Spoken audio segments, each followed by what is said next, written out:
madaxweynaha Mareykanka Joe Biden ayaa amar ku bixiyay in la baahiyo qaar ka mid ah dukumeentiyada sirta ah ee laga helay baadhitaankii dowladda ee weerarkii 11 Sebtembar isagoo u fulinaya ballanqaadyadii ololaha doorashada. Waraaqaha sirahaas ayaa la filayaa in si rasmi ah loo shaaciyo 6 bilood ee soo socota. Markii aanu tartamayay madaxweynaha, waxaan qaaday ballan inaan hubin doono daahfurnaan ballaadhan oo khusaysa baahinta dukumeentiyadii 11 Sebtembar ee sanadkii 2001 weerarkii ka dhacay Mareykanka xilli aynu wajahayno 20 guurada ka soo wareegtay maalinta xanuunka badnayd. waana aan weyneynayaa ka go'naanshahaas, ayuu ku yidhi madaxweyne Biden warqad ka soo baxday xafiiskiisa. Go'aankan ayaa amraya xeer ilaaliyaha guud ee Mareykanka Mark Garland in uu sameeyo baahinta dukumeentiyadaasi iyada oo la waafajinayo hababka sharci. Hore laanta dambe baadhista ee Mareykanka ee FBI-da ayaa soo saartay xog ku saabsan nin Sacuudiga u dhashay oo la sheegay in uu xidhiidh la lahaa raggii qaaday weerarka 11 Sebtembar ee sanadkii 2001 ka dhacay Mareykanka. Dadka xogtan soo saaray oo ku sugan New York ayaa sheegay in dacwad oogaha guud William Belham Barr uu si gaar ah macluumaadkaasi ugu gudbiyey qareenada u doodaya qoysaskii ay dadkoodu ku dhinteen weerarkaasi. Boqortooyada Sacuudiga ayaa si joogto ah u beeninaysay ku lug lahaanshaha weeraradaasi. Sidoo kale, wax faallo ah oo warbixintaasi ku saabsan kama ay soo bixin safaaradda Sacuudiga ee Washington.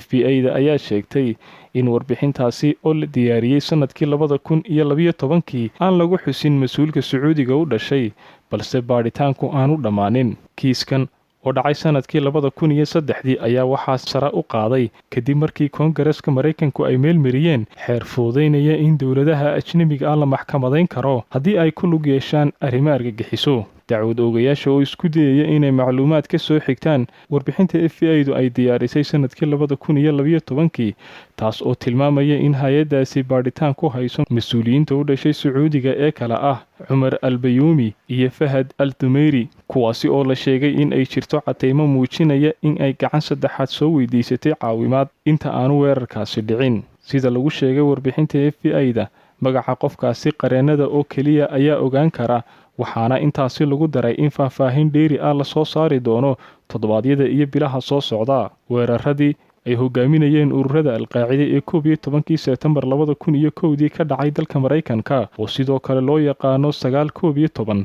ayaa waxaa lagu fuliyey diyaarado rakaab oo la afduubay oo lagu burburiyey dhismooyin ku yaala Mareykanka, waxaana ku dhintay ku dhowaad 3,000 oo qof. Al-Shabaab oo xulufo la ah ururada Al-Qaacida waxa ay mas-uul ka yihiin weeraro dhowr ah oo ka dhacay guud ahaan dalalka Bariga Afrika. Saraakiisha Israa'iil ayaa uga digay dhigooda Mareykanka in ay aad u dhaleeceeyaan arrimaha xuquuqda aadamaha ee Masar iyo Sacuudiga, iyaga oo ka walaacsan intaasi ay dalalkan ku qasbi karto in ay xidhiidh dhow la yeeshaan Iiraan, Ruushka iyo China. Waxaa sidaasi ku warramay wargeyska Times of Israel. Ilo wareedyo ayaa u sheegay wargeyska in saraakiisha Israa'iil ay marar badan u sheegeen maamulka Biden in dhaleecaynta xoogan ee ka dhanka ah Masar iyo Sacuudi Carabiya ay saameyn ku yeelan karto dadaal goboleedyada lagaga hortegayo Iiraan. Ilo wareedyo ayaa intaasi ku daray in inkasta oo maamulka Biden uu sii wado hadallada lagu xoojinayo xuquuqda aadamaha ee dibadda, haddana uu ilaa hadda ka fogaaday inuu waxyeeleeyo xidhiidhka Mareykanka ee Qaahira iyo Sacuudiga. Israa'iil ayaa u aragta Masar iyo Sacuudi Carabiya tiirar carbeed oo dhexdhexaad ah oo ay doonayso in ay u kaashato loolanka Iiraan, waxaana lagu warramay inay hore ugu ololeysay taageero dhaqaale oo uu Mareykanku siiyo labadaasi dal. Hase yeeshee, digniinta Israa'iil ee ku saabsan in Shiinuhu uu gobolka kala wareegi karo Mareykanka ayaa imaanaysa iyada oo Israa'iil lafteeda ay ku soo dhowaanayso Beijing. Shirkado Shiiniis ah oo qaarkood ganacsiyo la sameeyeen Iiraan ayaa saami ka qaatay mashruucyo lagu dhisayo kaabayaasha oo laga fuliyey Israa'iil, waxaanay maalgashadeen shirkadaha tiknoolajiyadda ee Israa'iil. Khamiistii, saraakiisha Israa'iil oo furayay terminaal cusub oo laga dhisay dekedda Haifa oo ay maamuli doonto shirkad ay leeyihiin dowladda China ee Shanghai International Port Group. Terminaalkan oo ay ku soo xidhan doonaan maraakiibta dagaalka ee Mareykanka ayaa saraakiisha Washington waxay walaac ka muujiyeen in dowladda Shiinuhu ay howlgallo basaasnimo ka fulin karto. Biden ayaa intii uu ku jiray ololaha doorashada wuxuu ballan qaaday inuu Sacuudiga kula xisaabtami doono tacdiyada xuquuqda aadamaha ee ay geysteen oo uu ka mid yahay dilkii Jamaal Khashoggi.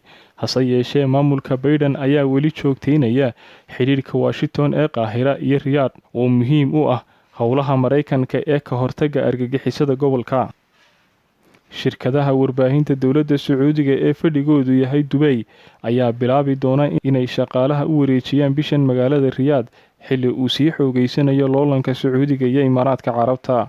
Tallaabadan Sacuudiga ayaa imanaysa iyada oo amiirka dhaxal sugaha ah ee Maxamed bin Salmaan uu sii wado qorshihiisa ah in uu boqortooyada u rogo xarun ganacsi oo gobolka ah meeshana ka saara Dubai. Arrintan ayaa timid kadib markii dowladda Sacuudigu ay sheegtay in ay joojisay qandaraasyada ay siiso shirkadaha iyo xarumaha ganacsi ee fadhigoodu yahay dalalka kale ee Bariga Dhexe. Laba ilawareed oo kale ayaa wakaaladda wararka ee Reuters u sheegay in kanaalada Al-Carabiya iyo Al-Hadas oo dowladdu leedahay ay toddobaadkan ku wargeliyeen shaqaalahooda qorshayaal ay ku bilaabayaan baahinta 12 saacadood maalintii oo laga sii deyn doono magaalada Riyadh bisha January ee sanadka soo socda, iyaga oo intaasi ku daray in ay qaadan karto ilaa 2 sano in la dhammaystiro wareejinta. Ilawareedyada ayaa sidoo kale shaaca ka qaaday in NBC Group oo ah shirkadda warbaahineed ee ugu weyn Bariga Dhexe iyo Ashraq News iyo kanaalka wararka oo telefishinka ah dhowaana la aasaasay ayaa bilaabay qorshayaal shaqadooda loogu wareejinayo magaalada Riyadh.